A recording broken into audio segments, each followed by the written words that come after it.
Alors effectivement, on avait déjà, avec l'association, présenté une conférence sur l'effet placebo.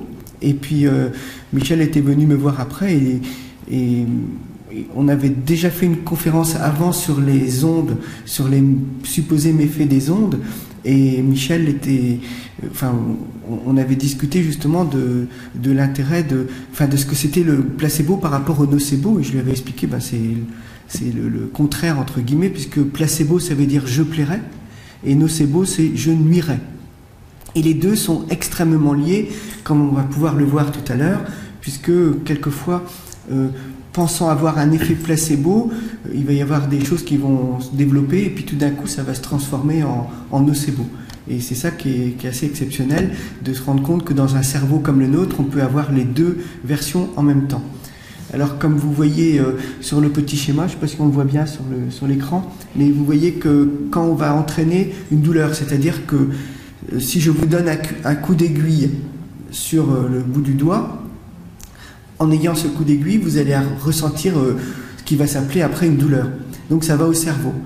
Et si en même temps que vous êtes en train de donner l'influx douloureux, vous amenez des choses positives, des suggestions positives, comme on le fait par exemple dans l'hypnose, et on le verra tout à l'heure sur une diapositive, que quand on regarde les IRM fonctionnels, ce sont des technologies qui permettent de savoir comment fonctionne un peu le cerveau, on va avoir une diminution de la douleur. Donc on peut considérer que ces informations positives qu'on donne aux patients sont ce qu'on appelle l'effet placebo. Ça diminue l'effet qu'il aurait dû y avoir. Et si en même temps, enfin ou à un autre moment, avec la même stimulation, on envoie des stimuli négatifs, ça va entraîner une anxiété et ça va passer par d'autres circuits. Donc on peut dire... Vous allez avoir mal, par exemple? Oui, vous allez avoir mal. Et moi, je suis... Alors, on dit que je suis un spécialiste des infiltrations, peut-être le geste technique, mais au moment où je fais l'infiltration, ça m'est déjà arrivé de faire des infiltrations avec une infirmière qui faisait de l'hypnose. Et puis, à un moment donné, si j'avais, par exemple, j'avais été un peu plus jeune, elle m'aurait tapé sur les doigts, elle me dit « Mais comment tu parles? Qu'est-ce que tu dis ?» Parce que moi, je dis « Ça fait pas trop mal ?» Et là, par exemple, il y a Maëva qui est là, qui travaille dans le service, qui fait de l'hypnose. Elle sait qu'il faut toujours donner des mots positifs. Et c'est jamais de double négation. Quand vous dites « est-ce que ça fait pas trop mal ?» Il y a le mot « mal », ça va tout de suite dans la sphère de la compréhension du mal, et ça devient un peu nocebo. Donc c'est intéressant de se dire que les deux sont très liés, et puis on va pas rester très longtemps à discuter de ça, mais c'est pour vous expliquer que le placebo et le nocebo sont assez liés. Alors tout d'abord, qu'est-ce que l'effet placebo? Alors il y a l'effet placebo et il y a les médicaments placebo. L'effet placebo, c'est l'effet que ça peut donner, mais on peut ne pas avoir un effet placebo par un médicament placebo. Donc le placebo, c'est le médicament. Et souvent en médecine, alors c'est ça qui est assez étonnant, parce qu'en médecine, on fait des études qui vont essayer d'évaluer par exemple un traitement médical, et on l'évalue contre un placebo.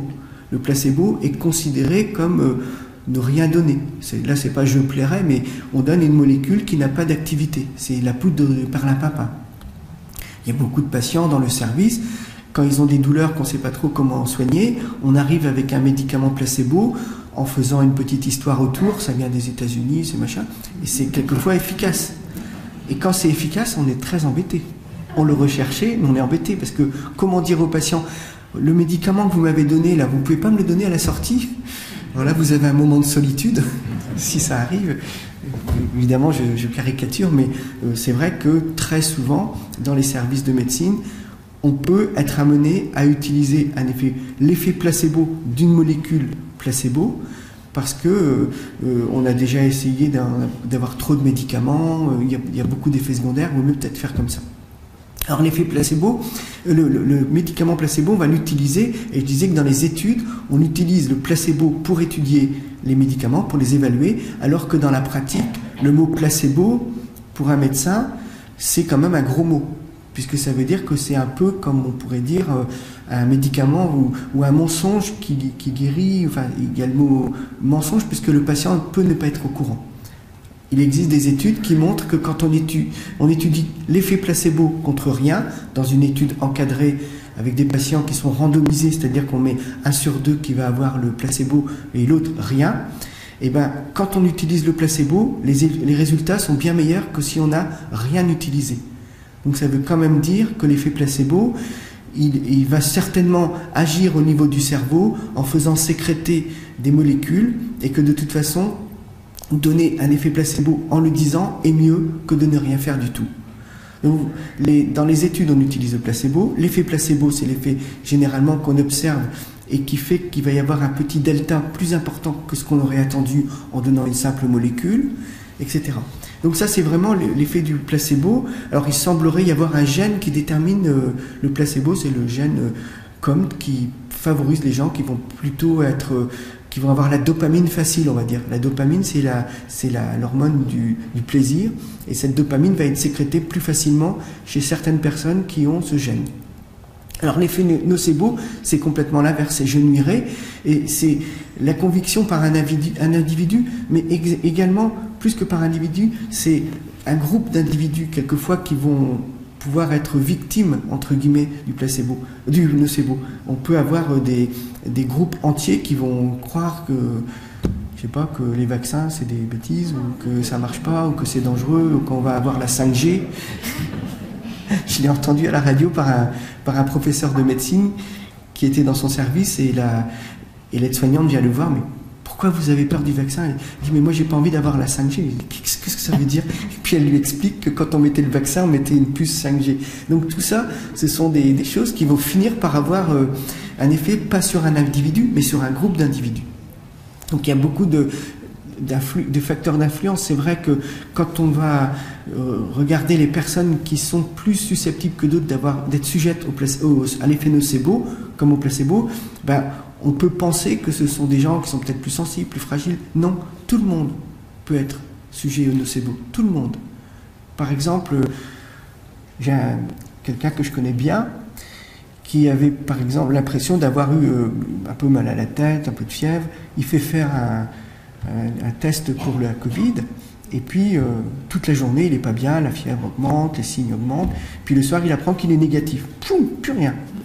Quelqu'un, tout sauf fragile.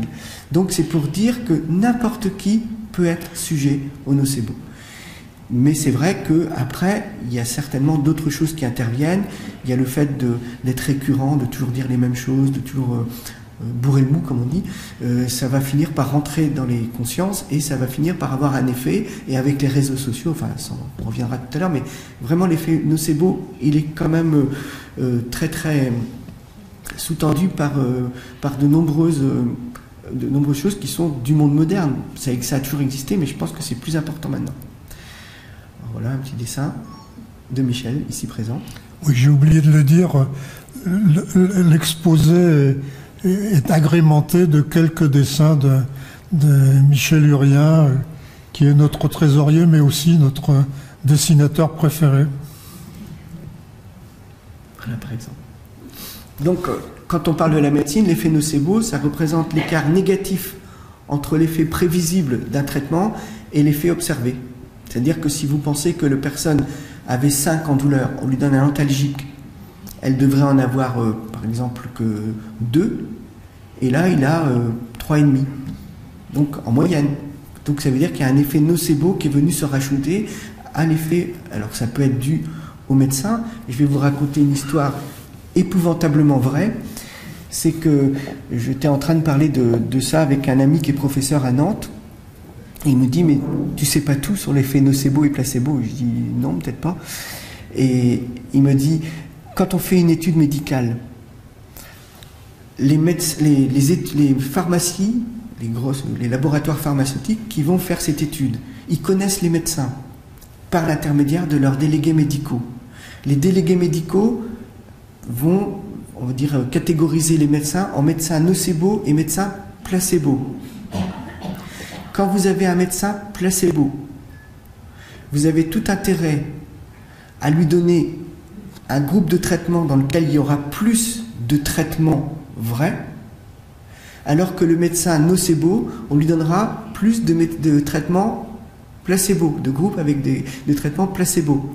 Ça veut dire quoi? Ça veut dire qu'à la fin de l'étude, quand vous voyez les deux groupes de patients, ceux qui ont été dans le groupe placebo et d'autres dans le groupe traité, si le médecin, s'il y a plus de traitements qui étaient avec les médecins placebo, ça va rajouter un delta placebo sur l'étude.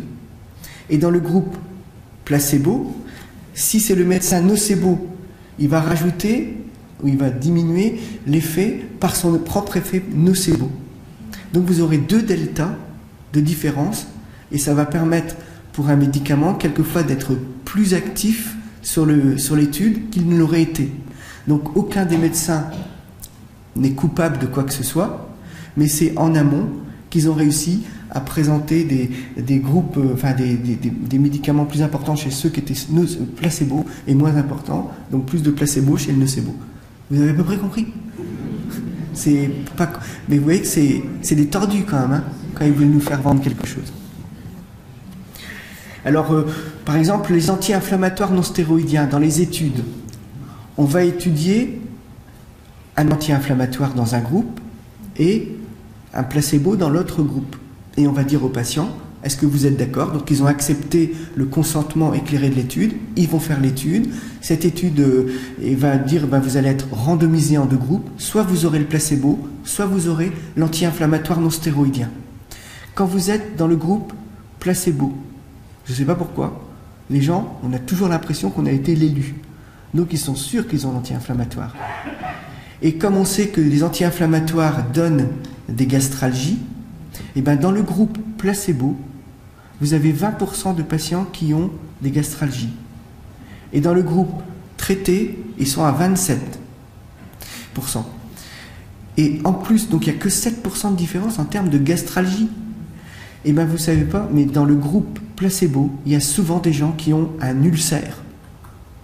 Ils sont tellement sûrs qu'ils ont l'anti-inflammatoire non stéroïdien qu'ils se font un trou dans l'estomac.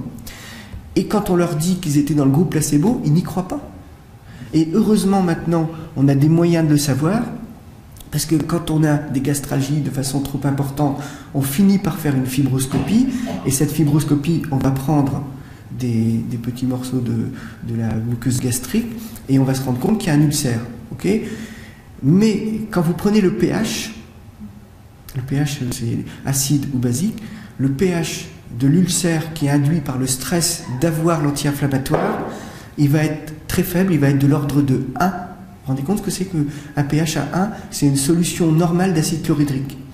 Et quand vous avez un ulcère induit par les anti-inflammatoires non stéroïdiens, vous avez un pH qui est normal, de 3-4 pour l'estomac. Donc c'est intéressant, enfin, c'est surprenant.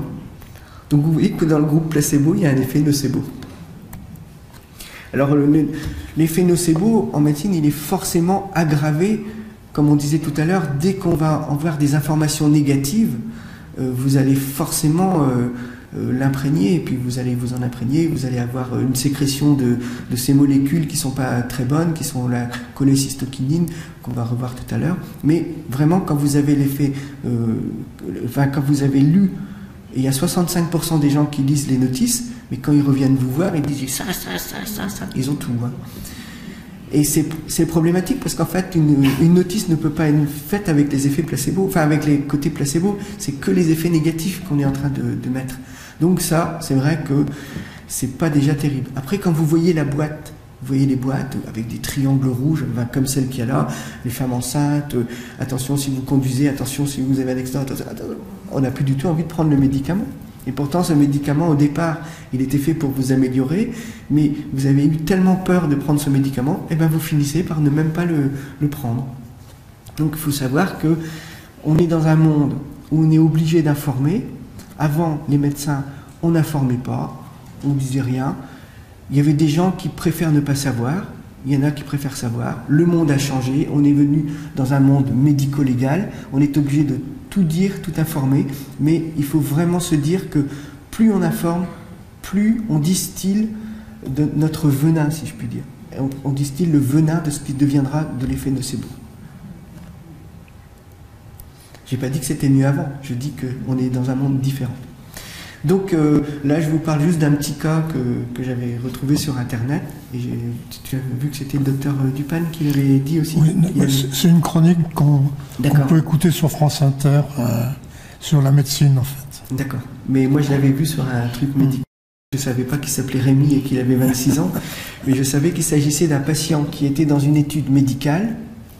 Et ce patient, il se dispute avec sa copine ou sa femme. Et au moment où il se dispute, il n'est pas bien du tout.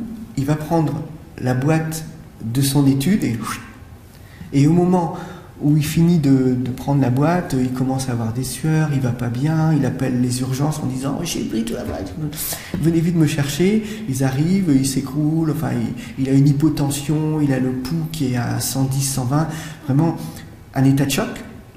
On lui met plein de perfusions, on essaye de tout faire, rien ne marche. Il reste plus de 4 heures aux urgences sans que rien ne se passe. Et à un moment donné, la femme finit par retrouver le tube duquel il avait pris ses médicaments. On téléphone à l'investigateur principal qui lève le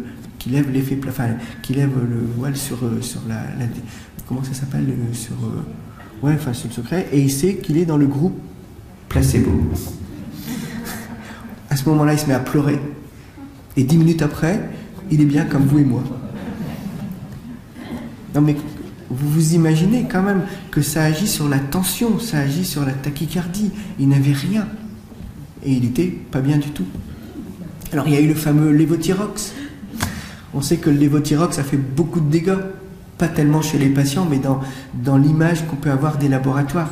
Alors la vraie vérité de ce lévothyrox, c'est que en France, on était un pays où il y avait beaucoup de problèmes de thyroïde. Vous savez pourquoi? Parce que le nuage de Tchernobyl, il s'était arrêté juste au-dessus de la frontière. Mais il y a eu quelques petits débris qui ont été jusqu'à chez nous. Et il y a énormément de femmes en France, plus des femmes, parce que en fait, la thyroïde, en Inde, par exemple, ils appellent ça les chakras, ça veut dire bouclier, et c'est le premier bouclier. Donc ça semble être quelque chose qui peut être plus facilement atteint. Pourquoi plus chez la femme que chez l'homme, je ne sais pas. Peut-être qu'il y a en plus un problème hormonal. Mais en tout cas, il y a près de 3 millions de personnes en France qui prennent, et c'est plus de 90%, c'est des femmes, qui prennent donc du lévothyrox et des hormones thyroïdiennes pour compenser le manque d'hormones thyroïdiennes.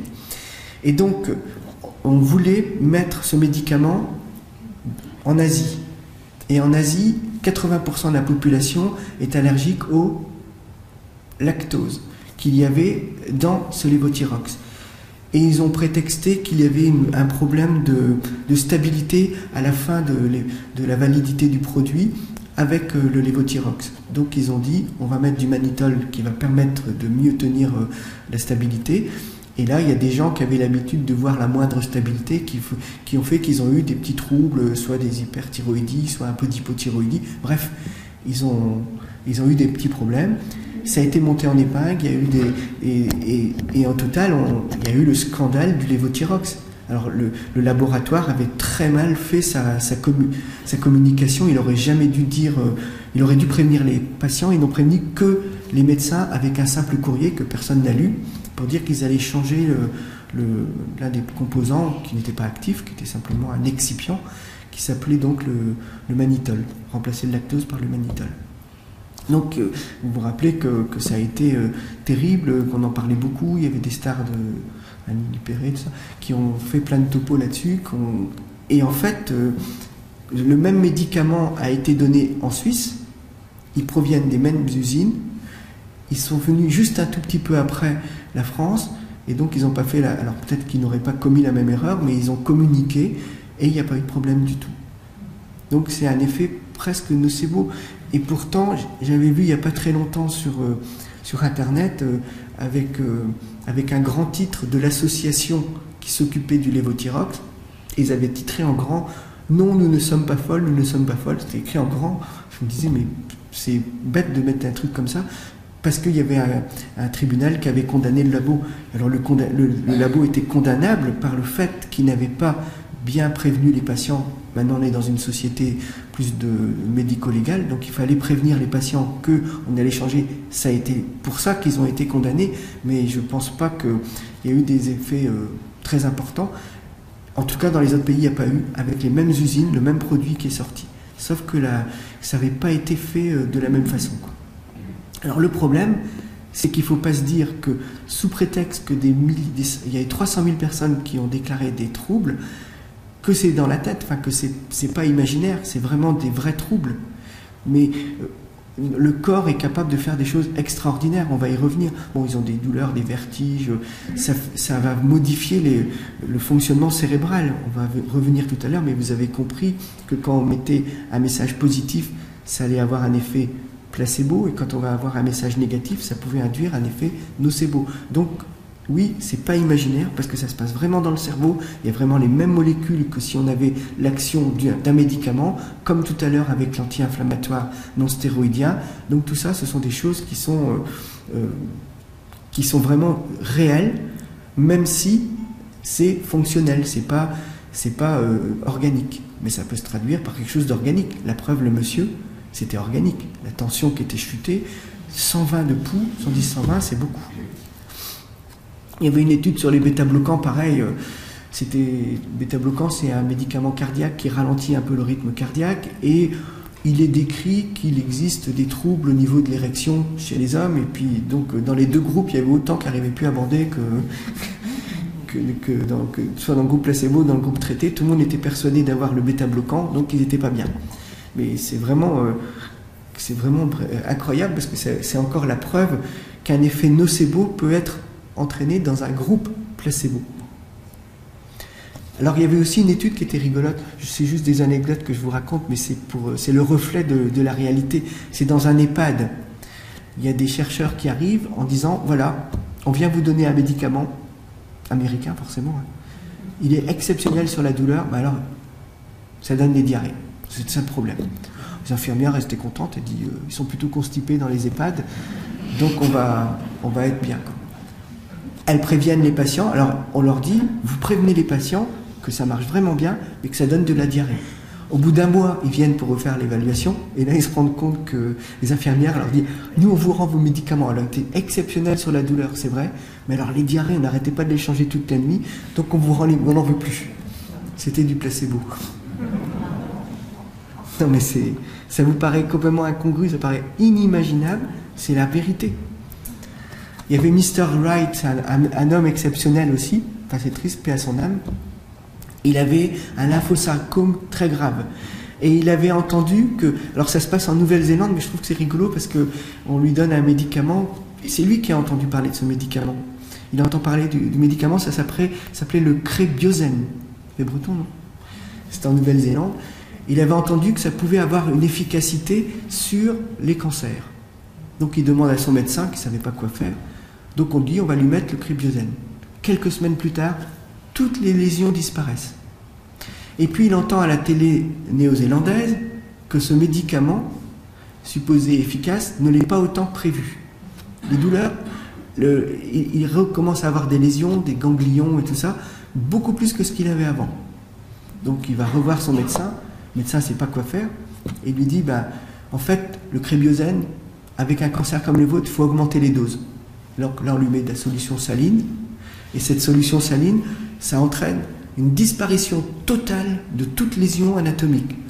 IRM, scanner à l'appui. Il va parfaitement bien. Et là, il entend de façon définitive à la télévision que le Crébiozen, c'est un vrai placebo. Ça flambe, il va à l'hôpital, il meurt 3 jours plus tard. C'est fou, quoi. Et pourtant, c'est une réalité. Le truc que j'ai vu qui était le plus exceptionnel en termes d'effet nocebo, c'est on prend des patients qui acceptent de faire l'étude. On leur dit, on va vous mettre un bandeau sur les yeux, on va mettre un tuteur et on va mettre un mégot allumé au bout et on va le descendre le plus bas possible. Et vous essayez de supporter le plus bas possible. Donc on baisse le mégot avec le tuteur, on regarde les centimètres. Il y en a dès 20 centimètres, ils ont déjà ça les brûle, et d'autres à 3-4 mm, ça leur fait rien. Et il y en a un qui a la lésion que vous voyez là, une lésion circinée, arrondie, une brûlure arrondie, c'était que du placebo. Il n'y avait pas de mégots. Ils ont simplement baissé un curseur sur le tuteur, donc ils ont baissé le curseur, et ils ont demandé aux gens quand est-ce qu'ils commençaient à sentir la brûlure. Une brûlure de cigarette, c'est quand même 800 degrés, donc ça peut brûler. Et ben vous voyez bien qu'elle a une lésion. Mais imaginez que cette personne, on lui dise j'ai été brûlé, regardez, j'ai été brûlé, on lui dise il n'y avait pas de mégot. Est-ce que vous vous rendez compte de l'état dans lequel on la met, quoi? Cette personne-là, de se dire, elle s'est créée cette lésion. On se crée des lésions. On peut.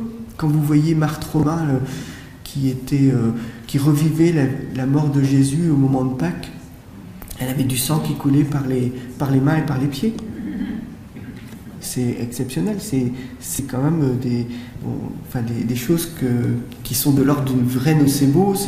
C'est presque magique. Enfin, donc les forces de l'esprit sont telles qu'on peut vivre, qu'on peut faire des lésions, qu'on peut faire des cloques qui vont, alors peut-être pas de façon consciente en disant je veux ça, mais c'est quand même la réalité. Quand vous imaginez un président de la République qu'on a eu pendant 14 ans, et que dès le premier jour de son mandat, il avait un cancer métastasé de la prostate, et qu'il a réussi à faire 2 mandats. Il est mort quelques mois plus tard, mais je veux dire, il a tenu, alors qu'il ne pouvait pas tenir. Donc le gluten, c'est un petit peu pareil. Bon, vous savez que le gluten, il est dans le pain. Vous savez peut-être aussi que j'avais fait aussi un topo sur le gluten il y a quelques années. Donc le gluten, c'est donc une molécule qu'on trouve dans le blé. Que le blé, il a été il a été modifié génétiquement. On est passé de 14 à 42 chromosomes. Donc il y a plus de gluten maintenant qu'il y en avait dans le pain d'avant. Le gluten, c'est une espèce de glu qui se met sur le tube digestif. Bon, on peut comprendre que ça peut entraîner, quand on prend trop de pain, on va avoir de la brioche, et donc on peut avoir un peu de gonflement, on peut avoir des embarras gastriques. Donc on sait que le gluten, c'est quelque chose qui peut éventuellement entraîner des petits troubles, mais c'est pas grave, on n'en meurt pas. Alors il existe 2 types de patients, ceux qui n'ont rien, ceux qui ont la maladie cœliaque. La maladie cœliaque, c'est vraiment une maladie auto-immune, c'est une maladie dans laquelle on a des anticorps anti-gliadine, et si on regarde le tube digestif avec des biopsies, on voit qu'il y a une inflammation qui entraîne une atrophie des villosités par lesquelles sont absorbés les aliments. C'est la maladie cœliaque. Et petit à petit, à cause, grâce, on ne sait pas trop, de gens comme par exemple Djokovic, qui est champion de tennis, qui a une maladie cœliaque, et lui, le message qui a été passé dans les journaux, c'est depuis que j'ai arrêté le gluten, je suis devenu numéro 1 mondial. En gros, c'est la conclusion. Donc, si vous ne mangez pas de gluten, vous allez devenir des champions de tennis.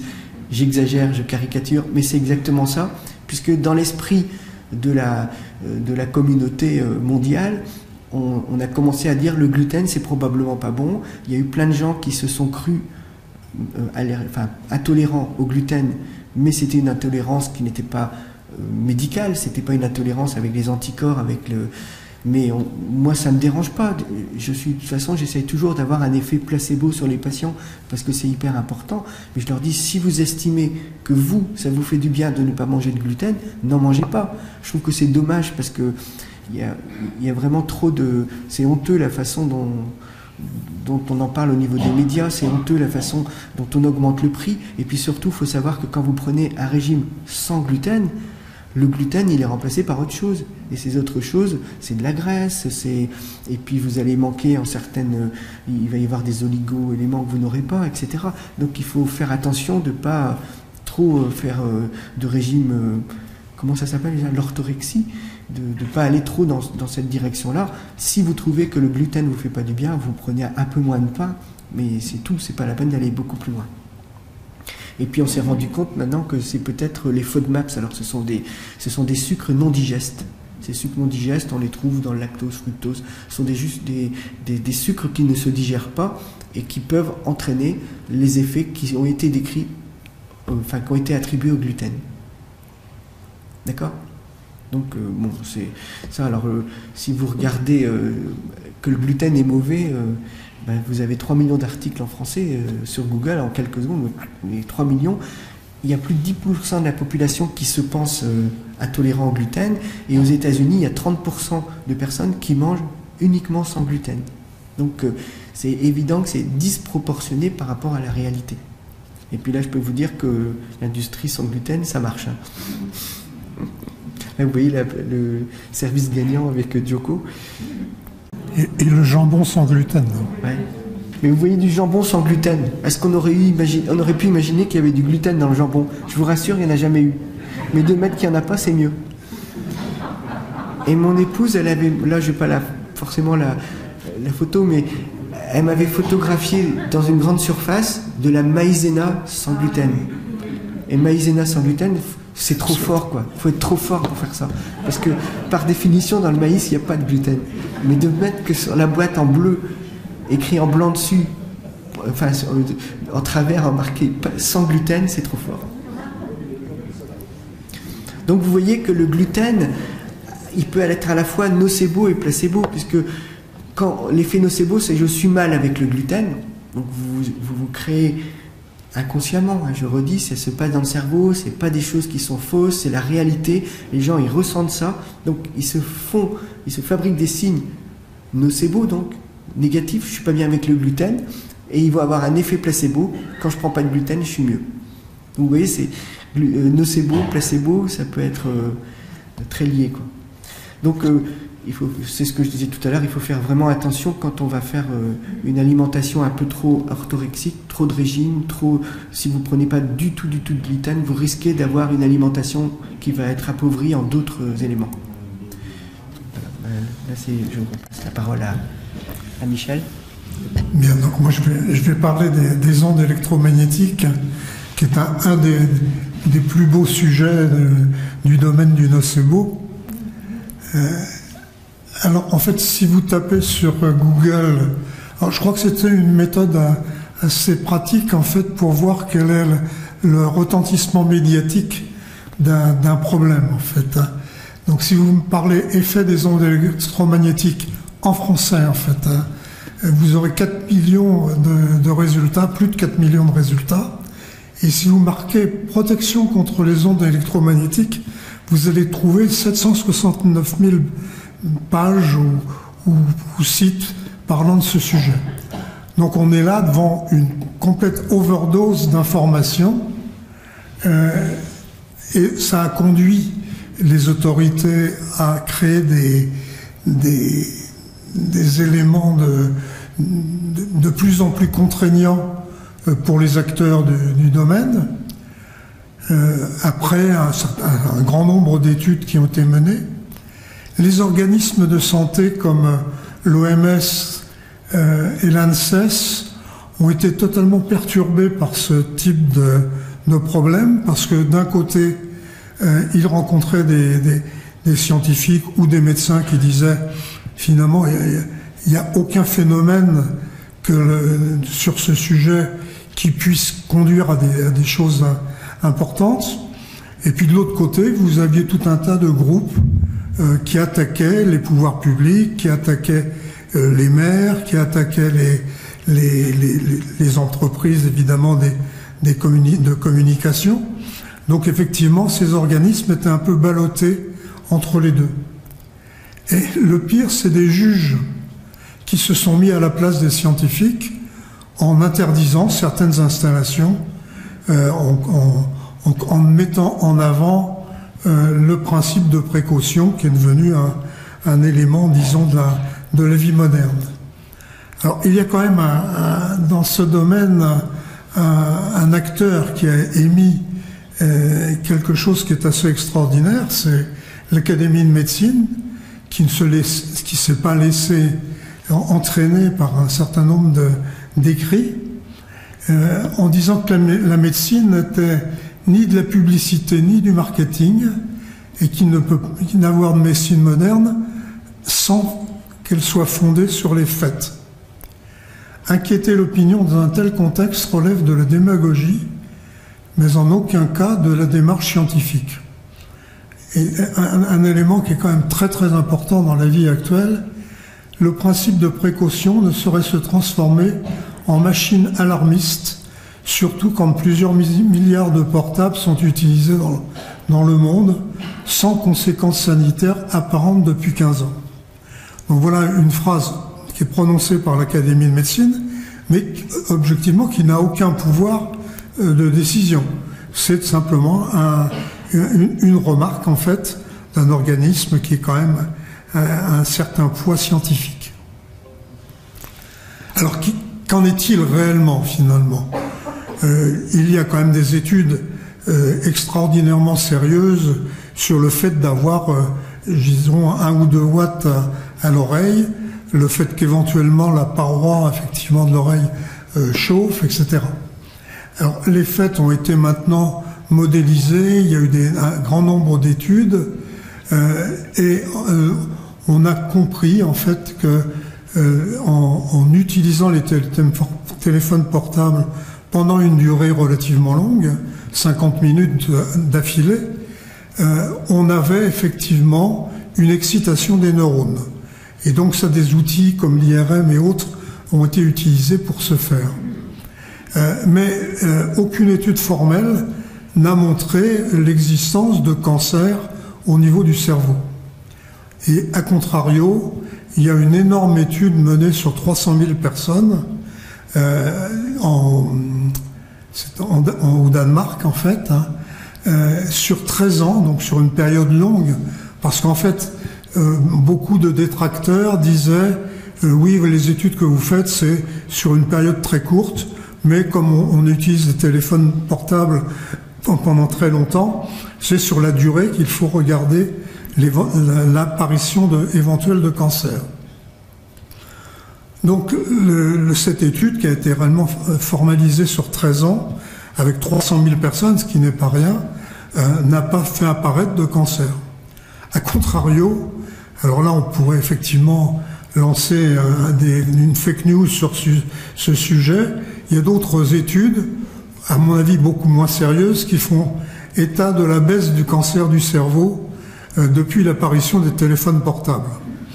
En fait, on pourrait dire l'inverse, c'est-à-dire qu'en fait, la manière dont sont traités les cancers du cerveau sont pris beaucoup plus précocement, et donc on arrive finalement à limiter le développement des cancers. Donc effectivement, dire que ce sont les téléphones portables qui diminuent les cancers, c'est quand même un peu hasardeux. Il faut quand même noter que les Russes sont des spécialistes de l'utilisation des radiofréquences pour guérir un certain nombre de cancers. Alors, malgré tous ces éléments qui, petit à petit, il y en a de plus en plus, en fait, l'OMS a émis un avis. Alors, l'avis en question porte sur une douzaine de pages. Et donc, l'élément principal qui est retenu, c'est que le portable est considéré comme potentiellement cancérigène.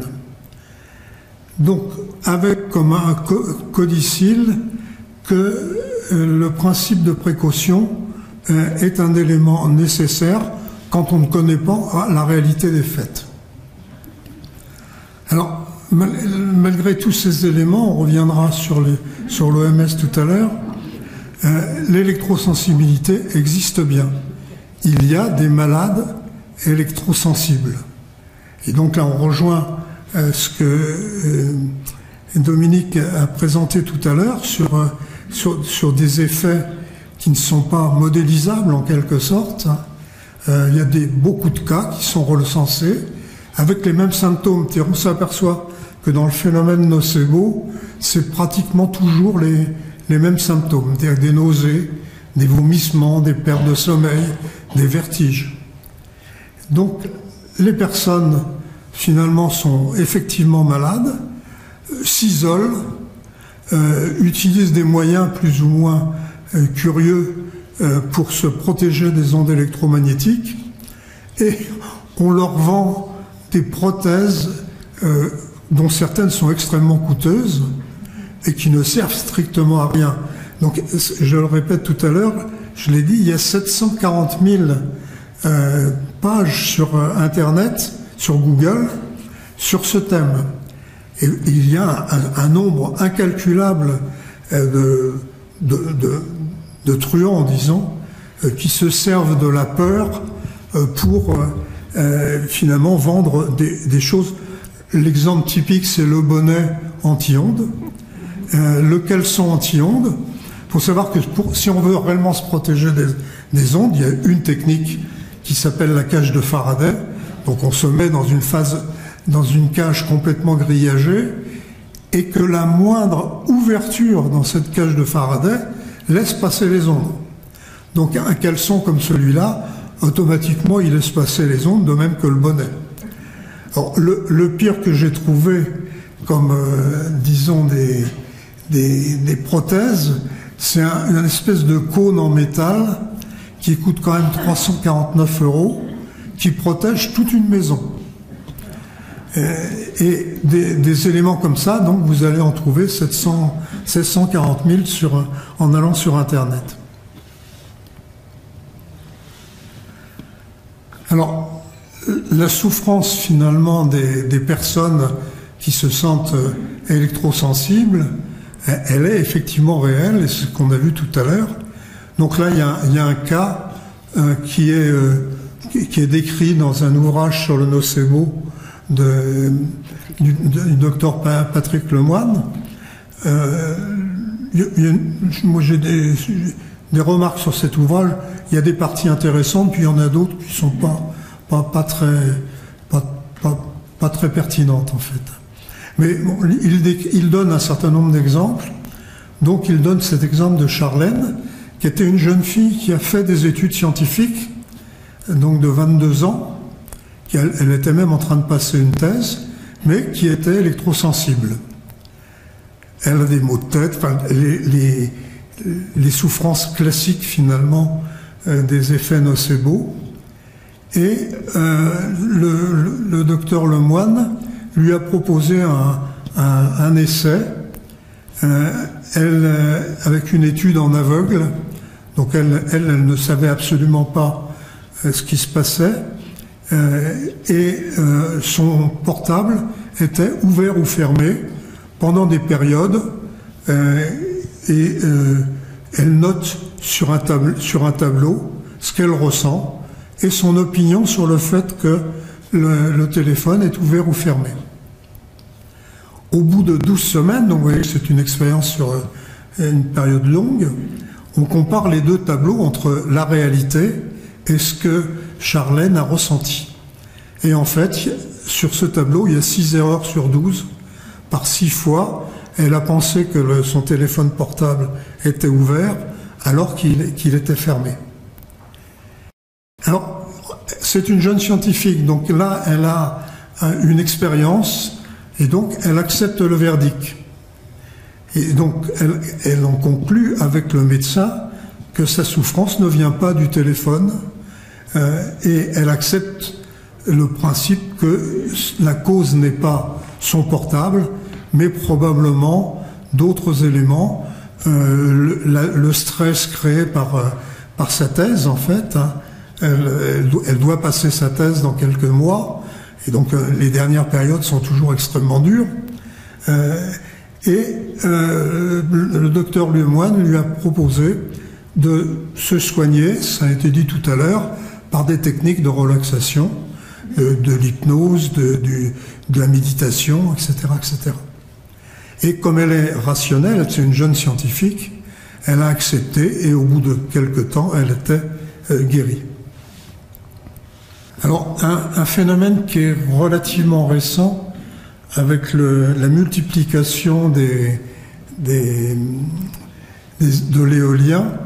Alors, l'éolien, bien sûr, c'est une des techniques pour lutter pour une électricité sans carbone, mais cela a créé, dans les endroits où l'on a installé des éoliennes, un syndrome qui maintenant, actuellement, s'appelle le syndrome éolien, et il est apparu, bien évidemment, suite à des articles de presse. C'est-à-dire qu'à chaque fois, et vous pouvez le voir en particulier dans l'Ouest, c'est assez fréquent, à chaque fois qu'on veut mettre un champ d'éoliennes, il y a des articles négatifs sur la dangerosité, des bruits, des infrasons, etc., voire la dangerosité pour les poissons dans le cas des hydroliennes. Donc effectivement, ce syndrome qui n'existait pas, les éoliennes, on en met depuis 20 ans ou 30 ans, il n'existait pas auparavant, et petit à petit, on voit apparaître ce syndrome éolien.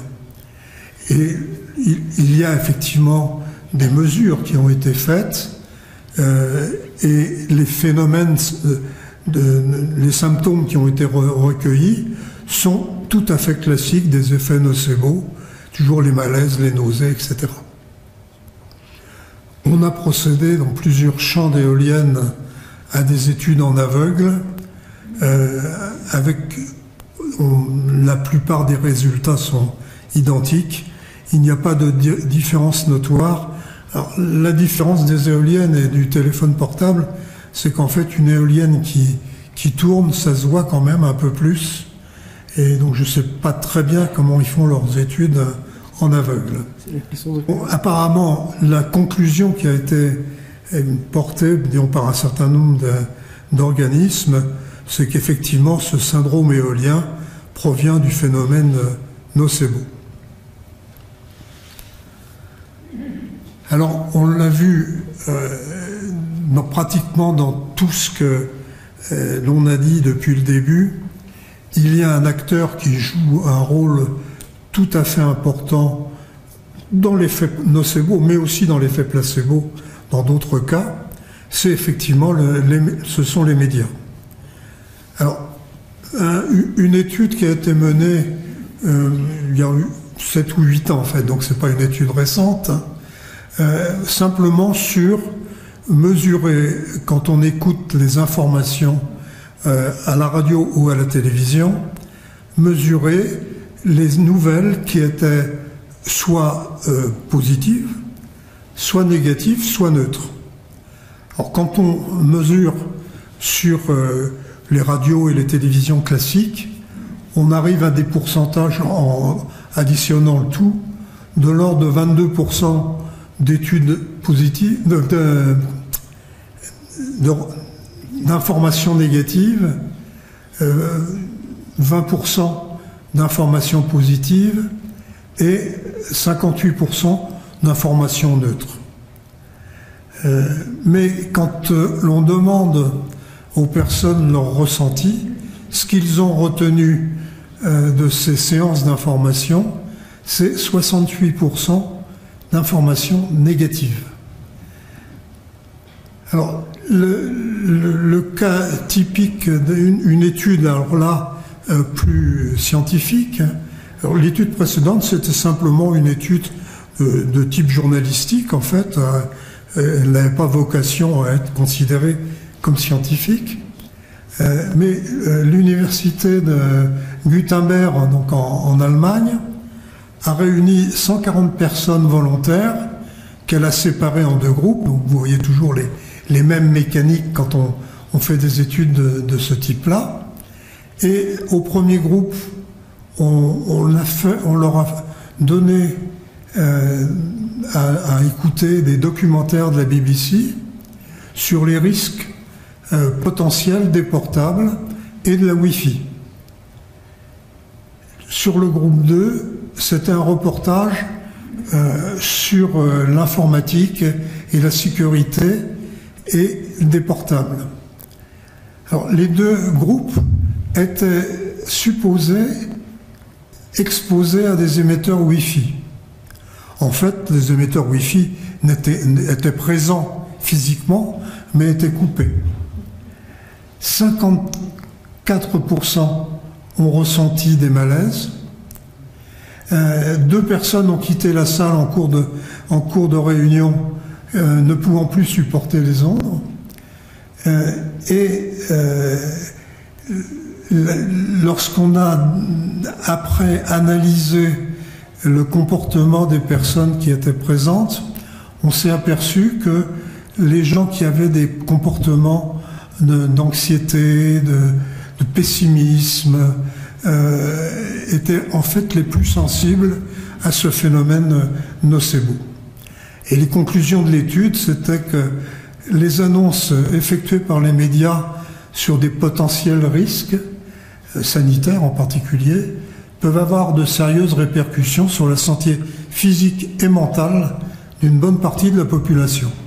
Donc c'est quand même un phénomène qui est quand même important. Je crois que l'arrivée du coronavirus et sa kyrielle d'informations négatives ou qui changent tous les jours, etc., est un exemple type liste de création de nocebo autour de ce virus. Alors là, on a présenté tout à l'heure la radio, mais il y a un phénomène qui est encore beaucoup plus grave, c'est Internet et les réseaux sociaux, puisque par le phénomène viral, on amplifie d'une manière incroyable un phénomène négatif. Les fake news se sont introduites dans la médecine, le Covid-19 n'étant qu'un exemple parmi d'autres. Et là encore, des études qui ont été faites font apparaître que les effets négatifs sont beaucoup plus forts sur une catégorie particulière de personnes, toujours les phénomènes d'anxiété ou de dépression.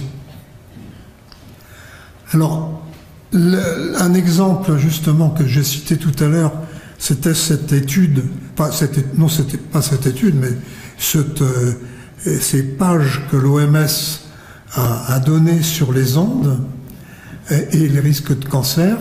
Ce qui est certain, c'est que l'OMS a écrit, je crois qu'il fait 12 pages le texte en question, avec une phrase qui dit que par précaution, il classe les ondes comme l'alcool et le tabac dans les mécaniques potentiellement cancérigènes, mais par ailleurs dans le même document, et donc ce qu'a retenu la presse, le potentiellement a disparu, c'est l'OMS confirme le risque de cancer. Et quand on lit le document jusqu'au bout, il y a une phrase qui contredit complètement scientifiquement ce qui a été dit dans les journaux. Toutefois, si élevée qu'elle soit, l'intensité de ces champs ne produit apparemment aucun effet sanitaire néfaste. Donc voilà un exemple typique de difficulté quand on dirige un organisme comme l'OMS de traiter un problème de ce genre. Et pourtant, malgré le fait qu'on reconnaisse qu'il n'y a pas d'effet sanitaire néfaste, il y a beaucoup de personnes qui sont malades. Alors, comment soigner les patients ? Comme je vous l'ai dit tout à l'heure, il ne faut pas prendre ça à la légère, il ne faut surtout pas aller dire aux gens vous êtes malade dans votre tête, et puis c'est terrible en France, parce que autant dans d'autres pays comme les États-Unis, je les ai souvent cités quand même, quand on a un problème psychologique ou psychiatrique, on va voir son psychiatre sans aucun état d'âme, si je puis dire.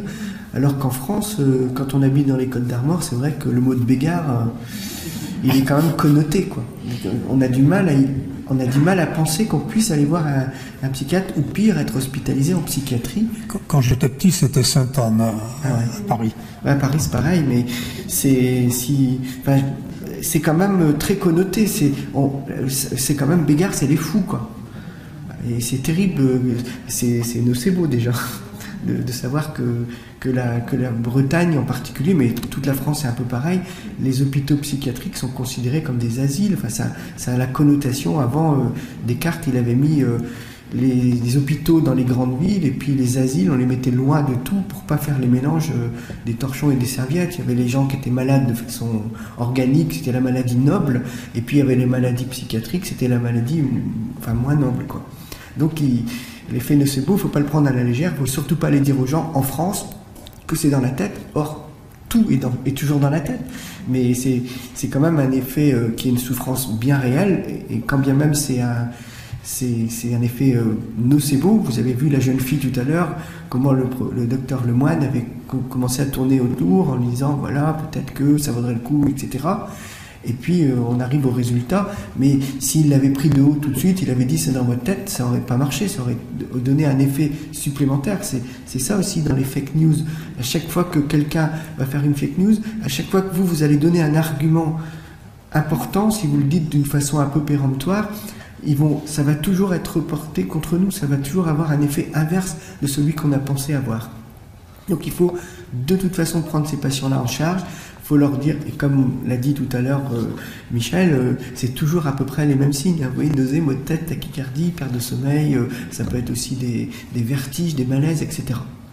Donc il faut essayer de trouver un traitement qui soit capable d'aller dans le bon sens. Alors déjà, ce qui est intéressant, c'est qu'on peut regarder avec une IRM qui a des modifications spécifiques du cortex. Alors c'est le singulaire antérieur, ça on s'en fiche, et du cortex insulaire, c'est lui qui est au niveau du milieu de l'île. Voilà. Donc quand vous avez une souffrance de ce type, c'est vrai que le médecin est souvent un peu perplexe. Donc moi je vois souvent des patientes qui ont des polyalgies diffuses, des fibromyalgies, et elles disent, quand j'arrive chez le médecin et que je sens que ce jour-là, il a déjà sa dose, instantanément il a un moment de recul et le patient il le ressent. Et déjà, ça va avoir un effet négatif sur elle, parce que c'est souvent des femmes, mais ça va avoir un effet négatif de voir le médecin qui, j'ai pas trop envie aujourd'hui, elle le sent. Donc il faut pouvoir être capable d'être un peu psychologue, de lâcher un peu la pression, de se dire, il faut essayer de comprendre comment est la personne au niveau psychologique, essayer d'analyser son comportement, ses comportements, de la mettre en confiance, de lui donner des choses, aller dans le placebo, là, il faut lui donner des messages plutôt positifs. Et puis essayer de faire comme on l'a fait tout à l'heure avec Dr Lemoine, il faut essayer de faire des expérimentations en aveugle, essayer de lui faire comprendre que peut-être que ça pourrait s'améliorer, de se mettre en contact avec les faits ou pas, et de voir si c'est différent ou pas, et puis amener petit à petit le patient à comprendre de quoi il souffre réellement. Donc c'est assez compliqué parce que le chemin du nocebo est assez difficile à ressortir une fois qu'il est là. Vous voyez, les fake news, moi j'aime bien quelquefois faire le parallèle entre un être humain et une société tout entière. Quand vous avez tout un pan de la population qui est dans l'effet nocebo, qui est dans la fake news, c'est quand même compliqué parce que vous pouvez essayer d'en sortir un ou deux, mais le groupe restera toujours plus fort que la personne seule. Donc il faut mieux les prendre un par un. Vous avez plus de chances de réussir que quand vous les prenez tous en même temps. Donc là, c'est pour essayer de comprendre un petit peu les comportements la compréhension de l'effet nocebo. Alors là, tout à l'heure, je vous ai parlé que quand, dans la première diapositive, quand vous voyez le cerveau, on envoie un influx nociceptif. Cet influx, si on l'accompagne de données positives, ça va avoir un effet placebo, ça passe par donc la dopamine par exemple. Et quand vous allez avoir instillé des effets négatifs, ça va passer par la cholécystokinine, qui est donc une molécule qui entraîne l'anxiété. Et on s'est rendu compte pourquoi on s'est rendu compte? On savait déjà qu'elle entraînait l'anxiété, mais donc vous avez des patients, on leur donne, ils viennent d'être opérés, ils ont donné leur consentement avant, et on leur dit pendant une trentaine de minutes, on va vous augmenter la douleur. Donc on leur donne une substance reconnue comme étant non hyperalgésique, mais c'est une solution saline, on va leur injecter ça. Et donc les gens, ils vont avoir réellement une augmentation de la douleur. C'est induit que par le fait qu'on le dise, puisque c'est de la solution saline, et donc il n'y a rien. Donc les gens, ils ont bien une augmentation de la douleur. Et quand on associe, pour l'autre groupe, la solution saline, on met la proglumide, qui est donc un antagoniste de la cholécystokinine, qui est donc l'une entraîne l'anxiété, l'autre le contraire. Et bien l'effet nocebo, il diminue. Donc il n'y a plus d'effet nocebo. Donc il semble bien que la cholécystokinine est vraiment un des éléments importants qui intervient, alors probablement sur un type de personnalité prédisposant. On peut dire que les cellules qui fabriquent cette molécule qui est la cholécystokinine, elles sont peut-être plus importantes chez les gens qui sont anxieux que chez d'autres. Donc c'est pour ça que on est encore sur des pistes, c'est une piste très intéressante, mais on n'a pas encore l'explication claire et nette, mais en tout cas c'est ça qui est intéressant. Donc ça prouve que la cholécystokinine augmente la douleur dans la réponse nocebo et que la proglumide a tendance à la bloquer. Donc on pense que c'est ça une des origines. Alors là c'est juste une dernière diapo, c'est pour vous montrer une IRM fonctionnelle c'est ce que je disais tout à l'heure, c'est toujours le premier schéma. Donc vous avez, dans la première, on envoie un stimulus douloureux. On voit qu'il y a plein de zones qui sont en rouge. Si on envoie en même temps que le stimulus douloureux, on fait de l'hypnose, donc on va induire quelque chose de positif. Les mêmes zones sont allumées, mais de façon beaucoup moins intense. Donc on va être dans les tons bleus, le rouge c'est le plus important. Et si on refait le même stimulus une semaine plus tard, on dit aux gens, on va vous faire le même stimulus que l'autre jour, ce qui vous avait fait mal. En l'occurrence, dans cette étude, c'était mettre la main dans de l'eau qui était à 40 degrés. Ça brûle pas, mais c'est désagréable. Parce que le bain, quand on supporte un bain, 38, 38,5, ça commence déjà à être pas mal. 40, ça commence déjà à être un peu chaud. Et bien le fait de savoir qu'ils vont avoir la douleur, il va y avoir les mêmes zones qui vont s'allumer. Donc le fait de savoir qu'on va avoir une douleur peut entraîner la douleur. Donc là, j'ai pas fait le vrai truc qu'on aurait pu attendre par rapport au schéma de tout à l'heure, d'aller émettre des effets négatifs par des mots, par des choses, de voir si le stimulus aurait été plus important. Enfin, ça revient à peu près au même. L'hypnose diminue et le fait d'imaginer peut également le créer alors qu'on n'a encore rien fait. Donc les conclusions. Alors ce qu'on peut dire, c'est que l'effet nocebo est une maladie du monde moderne, en particulier par, disons, l'énorme augmentation des informations anxiogènes et par le phénomène viral créé par Internet. Par ailleurs, sous l'influence de groupes partisans, il crée de véritables malades. C'est-à-dire qu'en fait, un phénomène nocebo est créé par un petit groupe de personnes, et puis ils font plein disons, d'informations autour de ça. On crée des émissions à la télé, etc. Et petit à petit, le groupe de partisans devient de plus en plus large et essaye de propager en fait cette notion.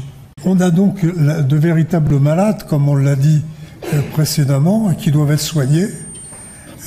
On l'a vu, c'est quand même un phénomène complexe où on doit manier à la fois des mécaniques classiques, disons, de l'art du médecin, mais aussi des mécaniques plutôt de l'art du psychologue, voire du psychiatre.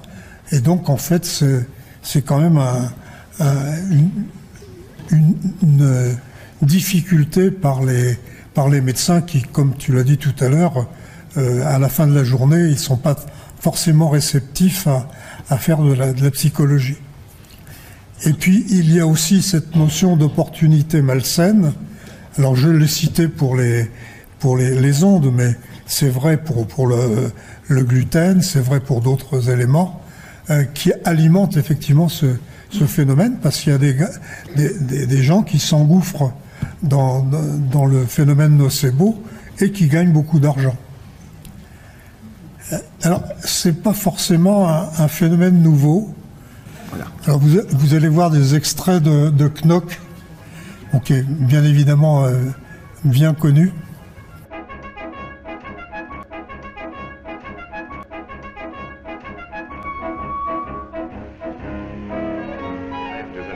Soit, mais vous n'avez jamais exercé. Autre erreur. Ne m'avez-vous pas dit que vous veniez de passer votre thèse l'été dernier? Oui, 32 pages. Sur les prétendus états de santé. Avec cette épigraphe que j'ai attribuée à Claude Bernard, les gens bien portants sont des malades qui s'ignorent. D'accord, mon cher. Mais pas du tout. Client régulier, client fidèle. Encore faut-il qu'il tombe malade. Tomber malade. Vieille notion qui ne tient plus devant les données de la science actuelle. La santé n'est qu'un mot qu'il n'y aurait aucun inconvénient à rayer de notre vocabulaire. Pour ma part, je ne connais que des gens plus ou moins atteints de maladies plus ou moins nombreuses, à évolution plus ou moins rapide. Commençons par le commencement. Je vous ai fait apporter une lanterne et des tableaux. J'ai ici la matière de plusieurs causeries de vulgarisation. Tenez, pour débuter, une petite conférence. Tout écrite, ma foi, et très agréable. Sur la fièvre typhoïde.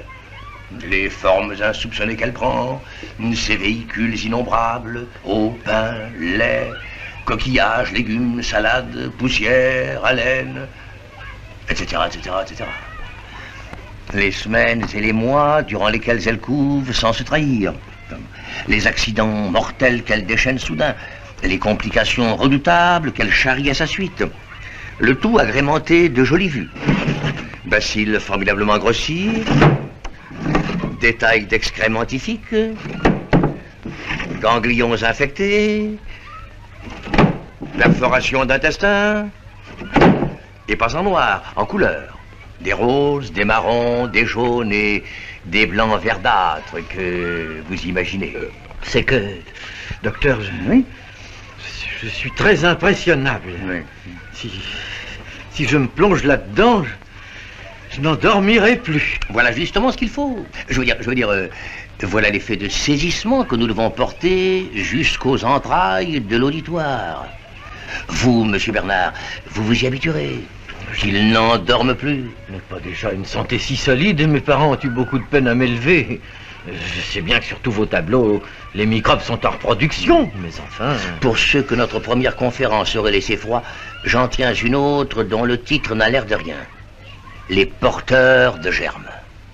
Il y est démontré, clair comme le jour, à l'aide de cas observés, qu'on peut se promener avec une figure ronde, une langue rose et un excellent appétit, et receler dans tous les replis de son corps des trillions de bacilles de la dernière virulence, capables d'infecter un département. Qu'est-ce que je peux donc avoir de si terrible que ça? Je vais vous l'expliquer en 1 minute au tableau noir.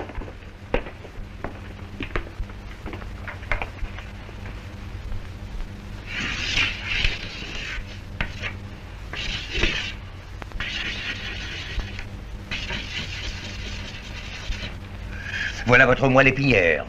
En coupe, très schématiquement, n'est-ce pas? Vous reconnaissez ici votre faisceau de Turc et ici votre colonne de Clark. Vous me suivez? Eh bien, quand vous êtes tombé de l'échelle, votre Turc et votre Clark ont glissé en sens inverse de quelques dixièmes de millimètre. Vous me direz que c'est très peu, évidemment, mais c'est très mal placé. Et puis vous avez ici un tiraillement continu qui s'exerce sur les multipolaires. Remarquez que vous ne mourrez pas du jour au lendemain. Vous pouvez attendre. Oh là là! J'ai bien eu du malheur de tomber de cette échelle. La grippe banale qui ne les inquiète en aucune façon. Non, je pense aux grandes épidémies mondiales de grippe. Oui, mais ça, dites donc, c'est comme le vin de la comète. S'il faut que j'attende la prochaine épidémie mondiale... Moi, qui vous parle, j'en ai vu deux. Oui. Celle de 89-90 et celle de 1918. Ah oui, en 1918, nous avons eu une très grosse mortalité ici. Oh, plus importante que dans les grandes villes, n'est-ce pas? Tu avais comparé les chiffres. Oh, mais avec notre pourcentage, nous laissions derrière nous 83 départements. Oui, ce n'était ennuyeux que lorsqu'il y avait une épidémie. Car vous ne me direz pas qu'un vrai médecin aurait laissé mourir tout ce monde au temps de la grippe espagnole. Oh, un vrai médecin. Quelle chose il faut s'entendre dire. Alors vous croyez, Madame Rémy, qu'un vrai médecin peut combattre une épidémie mondiale? À peu près comme le garde champêtre peut combattre un tremblement de terre. Attendez la prochaine, et vous verrez si le docteur Knock s'en tire mieux que moi. C'est super.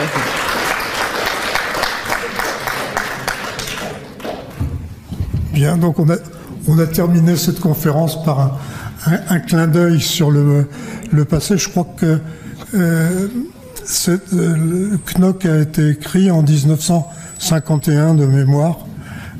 Donc c'est quand même amusant de voir que les mêmes phénomènes étaient déjà prévisibles. Alors Molière avait également écrit des choses intéressantes dans le Malade imaginaire sur le même sujet.